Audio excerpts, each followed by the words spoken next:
So, what we got here is one of the elders of the forest, Devil's Club. Well, it was used against witchcraft by the local First Nation people.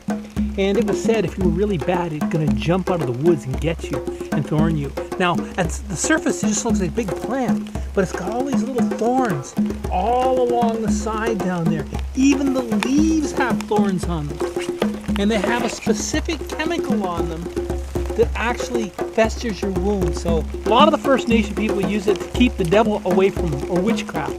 Sometimes they thought shamans from other areas were going to be able to work against them, so they would use it. But one of the best devils of all came along when white folk came along. Because when they came along, they brought the biggest devil of them all, that white powder called sugar.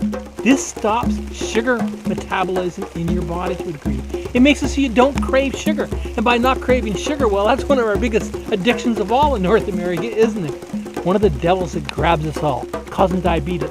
So it's good for hypoglycaemia and diabetics. If you get it early enough, well, you got the idea, you might not get diabetes. And that's one of the biggest health problems we have in North America. So what we use the bark of the root. Yarrow's pulled some root off here. It has a very distinct taste. I kind of like the taste.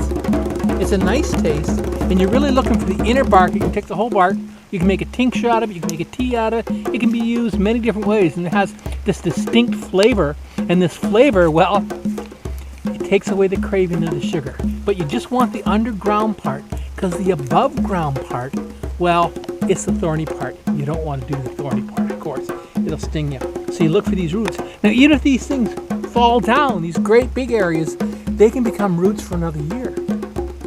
So you can't over-harvest this one very easily because it'll fall down and become a root for the next year, which is quite nice.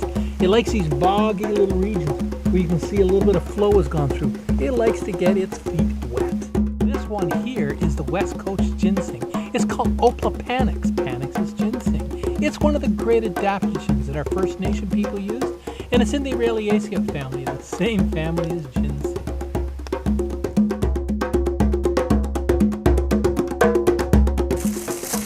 Sometimes you want to get your wide angle vision going. So you move real slow and look to the edge. So you kind of go like this.